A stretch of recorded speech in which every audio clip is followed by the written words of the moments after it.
Hey, welcome back guys to the channel. This is Maverick here, and today we're watching episode 6 of Fire Force. So, continue on with this current arc, which I am absolutely loving, as you guys might tell from my last few episodes. Man, just the characters of Sharon and Inka and all that, watching Shinra actually struggle to land solid hits, but I mean, I'm sure he's gonna turn it around in the end there, but actually also deeping down into himself as well, and putting on instead the devil act, right, instead of the hero act. I am loving it. And not to mention, last episode we got to see a lot of abilities from the other Fire Force soldiers as well. It's not only just about Shinra, right? It's also about Maki and Captain Obi and etc, etc, etc. So anyways, they got their time to shine last episode. I think in this one we're going to resume our battle between Sharon and Shinra, potentially also see what Offer is actually up to, and hopefully maybe Inka will actually do something to to back up all the talk and sass that she has, right? So without further ado, let's get right into it. Alright, let's begin in 3, 2, 1, play. Yeah, we know. Suicide. Here it is.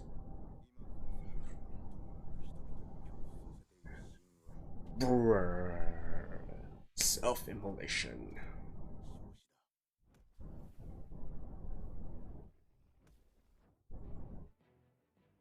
Look at that pillar of ice. So good.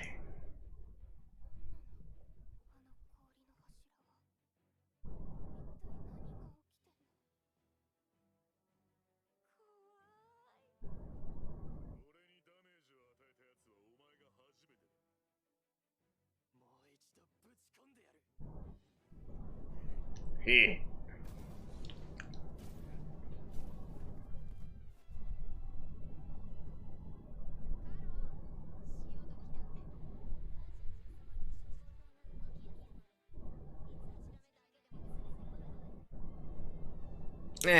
I think he actually wants to fight more than do any of that stuff.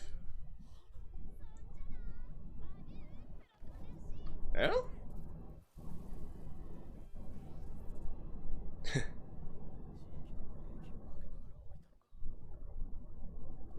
Not bad.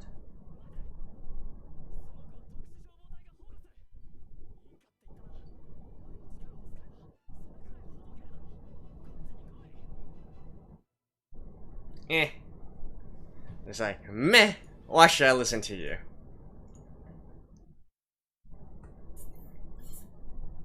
I mean, if she does go with the Ashen Knights, not bad. I honestly prefer it over her joining the Ayeee.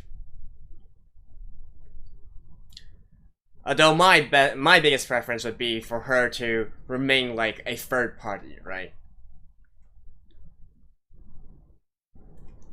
So let these two parties duke it out against each other. It's like, I am completely neutral, true neutral, in terms of the alignment chart, right? I just do what I want.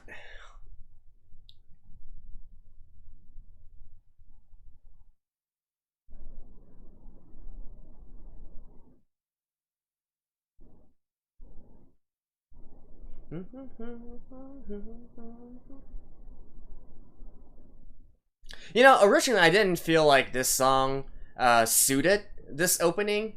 It suited the opening of炎炎ノ消防隊, but well, it's growing more and more on me. It's not that I don't like this song. I like it. It's just that the style of the song I feel like doesn't really fit, the opening animation all that well. But it's growing on me.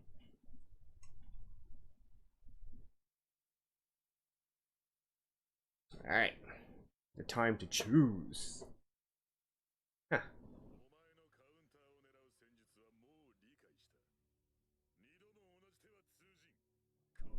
I mean, I could also see a situation where Shinra actually wins against Sharon, but then still, in the end, Inka's like, I don't want to go with you guys. I'm gonna join them.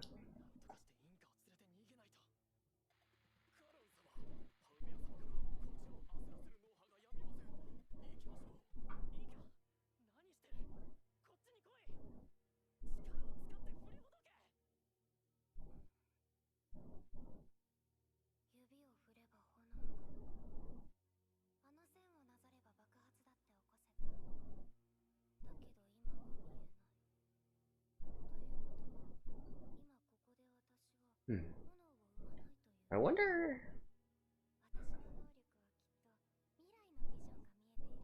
Really?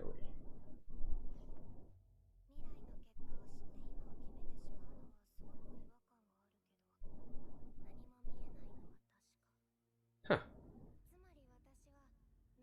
So literally her powers have to do with precognition as well?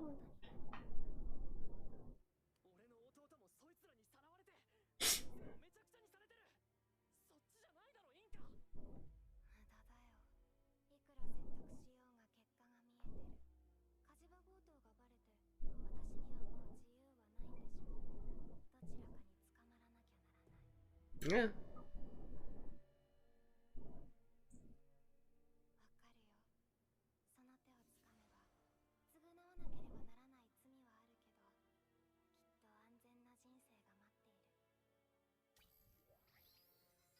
It's like, how boring, how dull.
Yeah.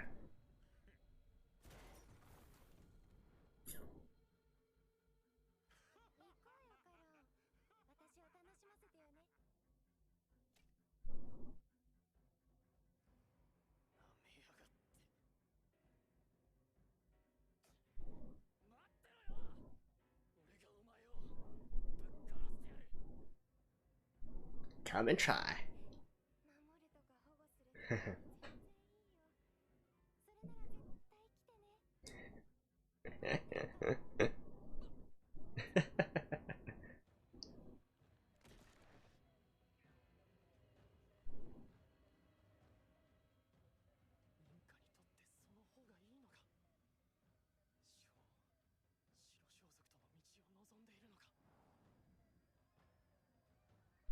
No, that's not true.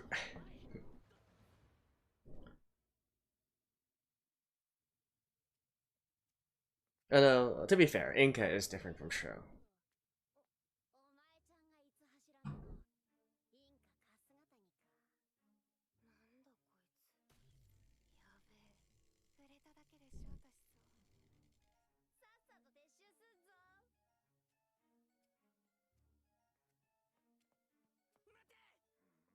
Oh.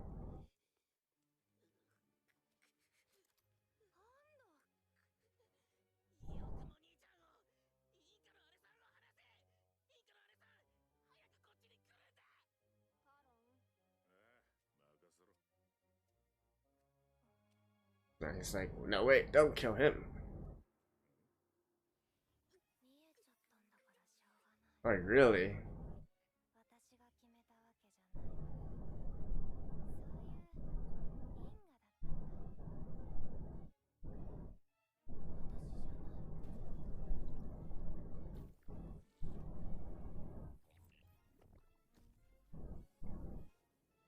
And bye-bye.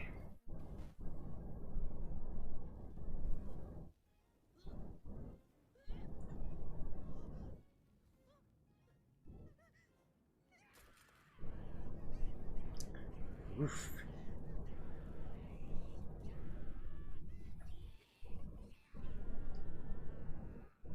So who decides her fate then?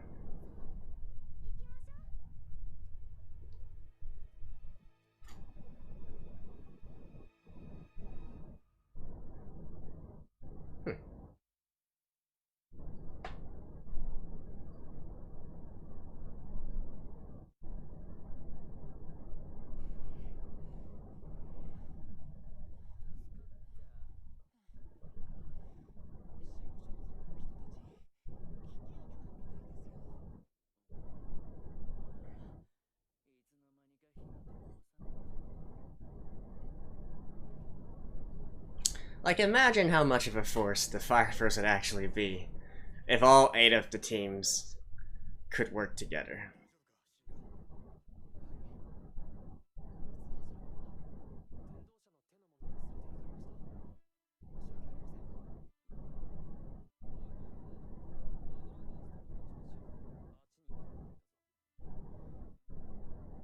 Eight pillars.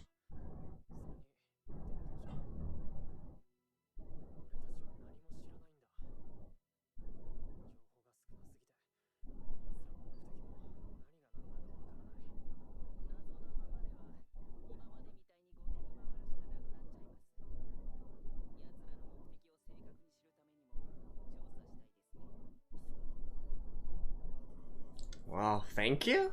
I've been asking this question for a long time already. In regards to the Adolla Burst, the Infernos, demons, what it has to do with the church, the religion here, and how it all relates together.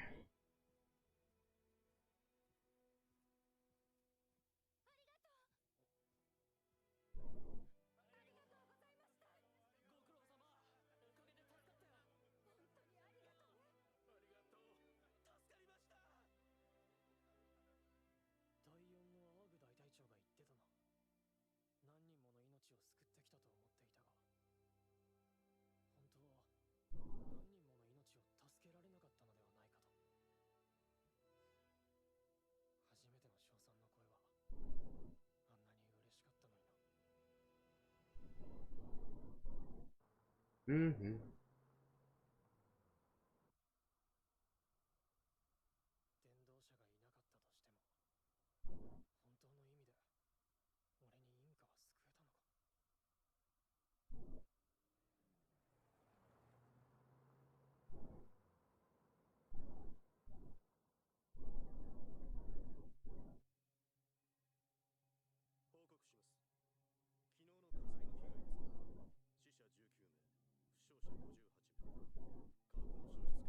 Really? That's actually quite... Okay. So also 39 people dying due to self-immolation. Yeah, I was thinking those are some quite low casualties. When you consider, like, literally an entire district came under flames.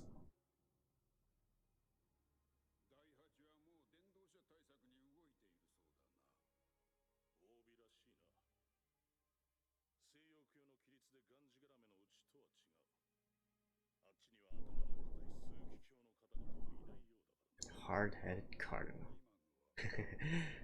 I was like, isn't that blasphemy?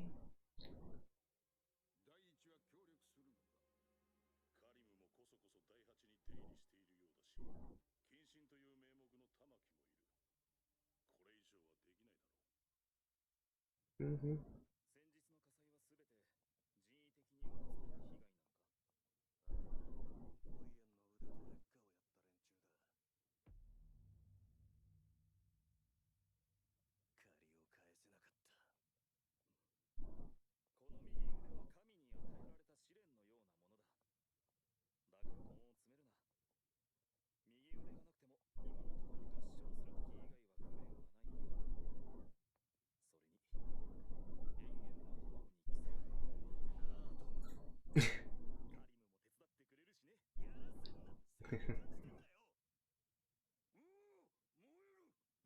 Oh, now we get to see like a little bit of all the others.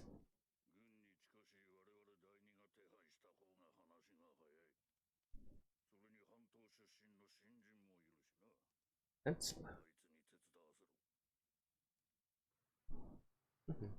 So it seems like the other, the other squads, the other teams are indeed helping out as much as they can, anyways.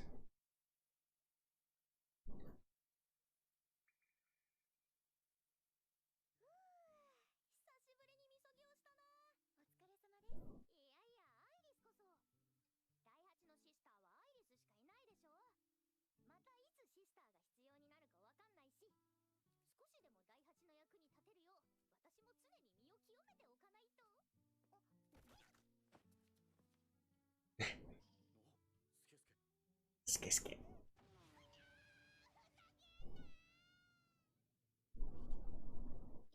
Lato. You gotta get blessings for that.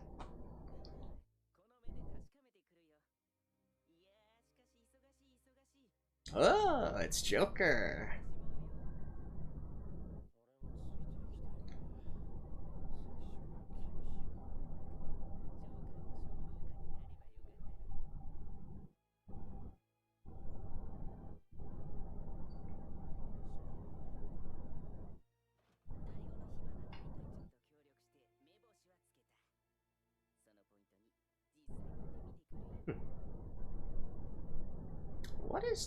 What exactly kind of agenda did they have?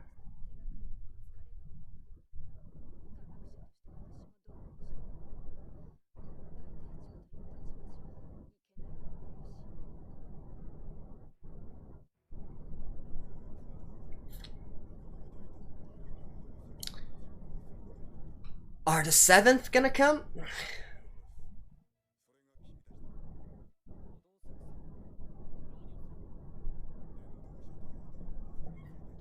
About time.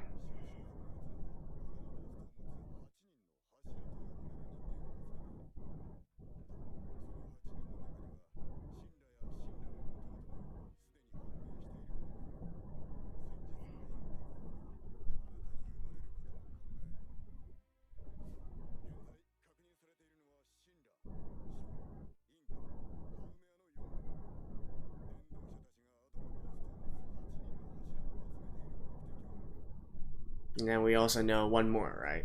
The weird girl that was talking with Shinra.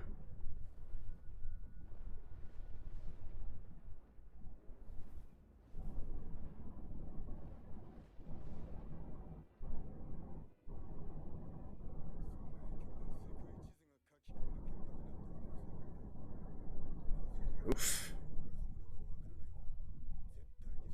I'm guessing all the ice caps melted.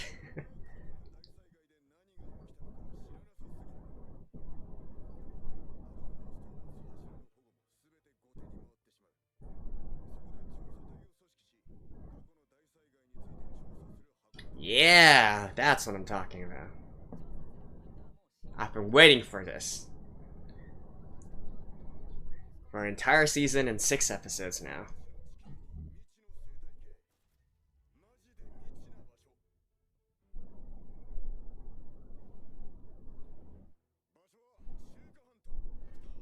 Hmm.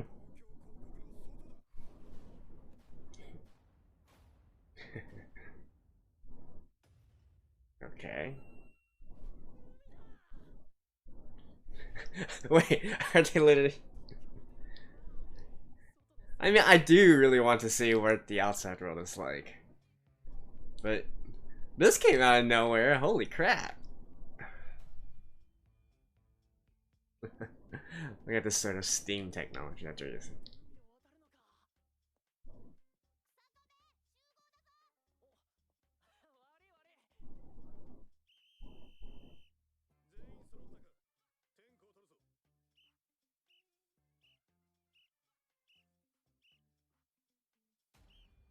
Commander.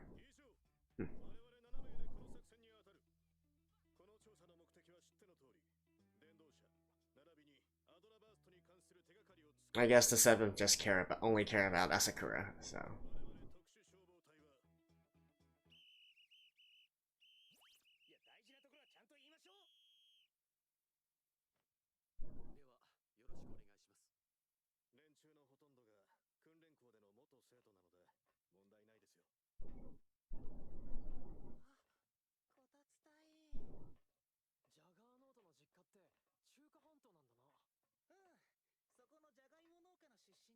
Potato farms.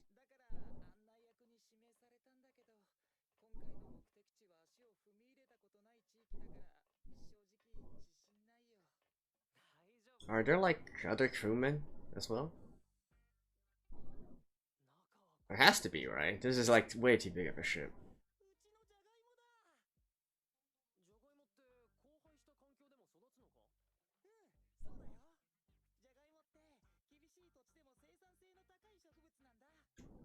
Yeah.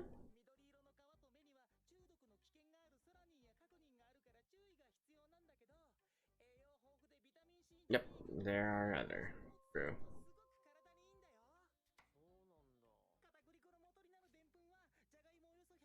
Do they literally only have potato?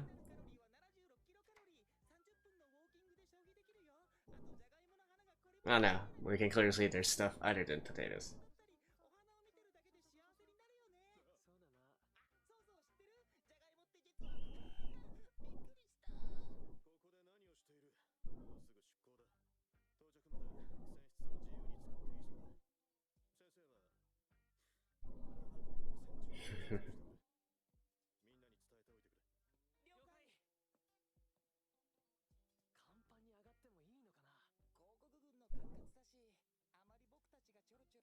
Okay, so this is a military ship.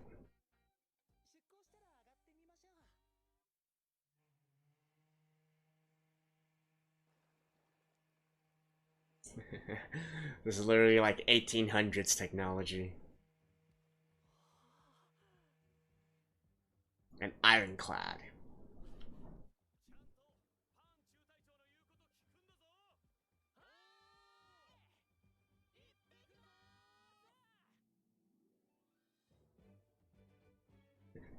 Why does this feel more like students going on a field trip or something?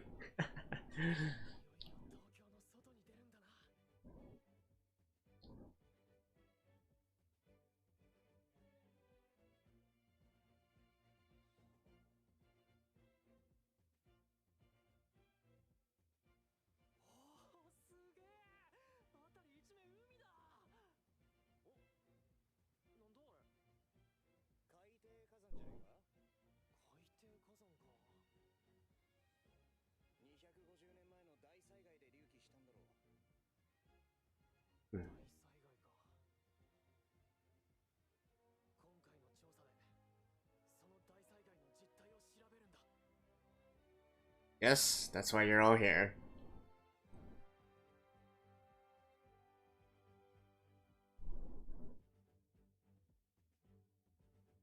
Oh, they're here already? Eh. Gotta say, I am really looking forward to that, though. But we'll talk more after the episode. Okay, so it seems that we are stopping at a really interesting part of this series, and from the next one going forward, we're in a new arc, and to be honest, I can't wait, because I feel like it's finally touching on the stuff that I've been hoping for from this series all this time.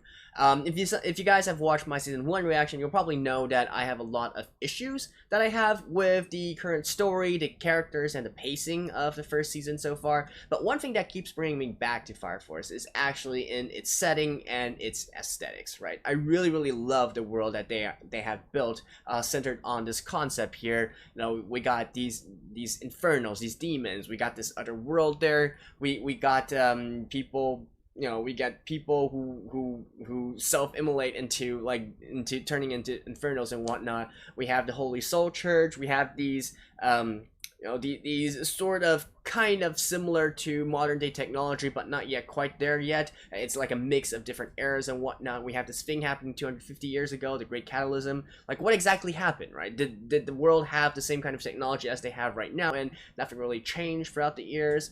And so on and so forth, right? Like, there's so much to love about the world that has been built here, but I feel like we've been exploring so little of it, right? So finally, they're going to step outside Tokyo and see the world at large, and we can finally see just what exactly the world has turned into. Because so far, it's not all that different from just your normal everyday Japanese life, right? Sure, there are some weird things there, and sometimes or a lot of times fires happen out of nowhere, but still, more or less, you still feel the same setting as any sort of modern day kind of anime or manga here, right? So I do love that they are trying to branch out now, and we can get to see more of the world. Not to mention, they're finally doing stuff that I feel has been very, very important, and I've been dying to know about since the very beginning. The history of this world. What exactly happened to this world that caused it to become this way?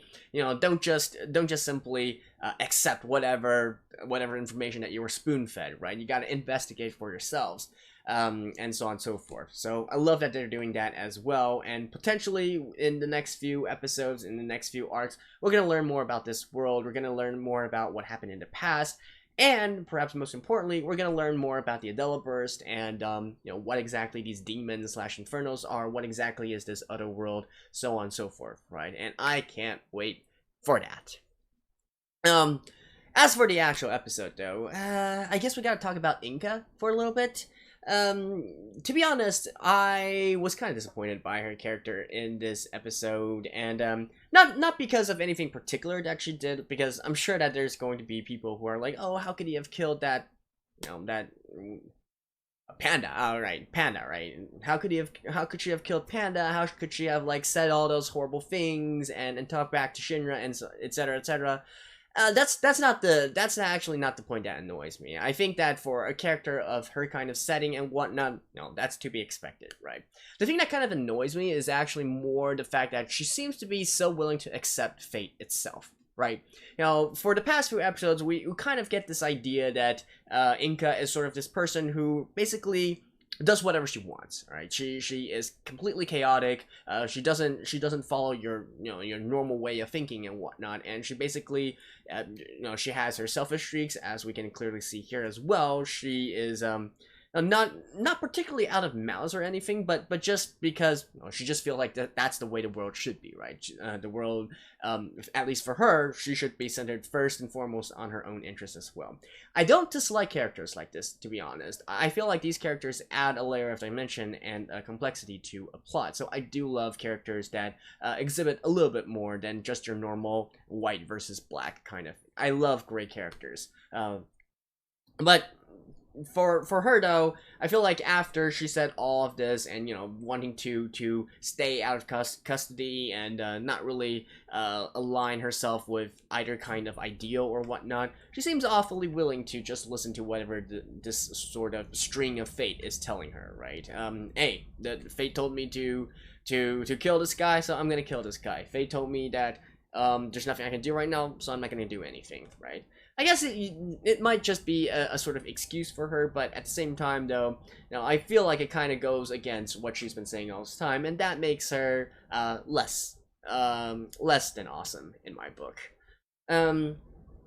Beyond that, though, as for the ending there where she went along with the Ashen Knights, I guess that was kind of to be expected. To be honest, that was my second choice. My first and foremost choice, my first preference was for her to stay neutral. Not really going with the Fire Forces, but not really following along with the Ashen Knights as well, but just be this kind of third force that sows chaos whenever all of them are together and whatnot. That would have been my perfect situation there, and I feel like it would have fit a lot with what she has been saying for these past few episodes as well.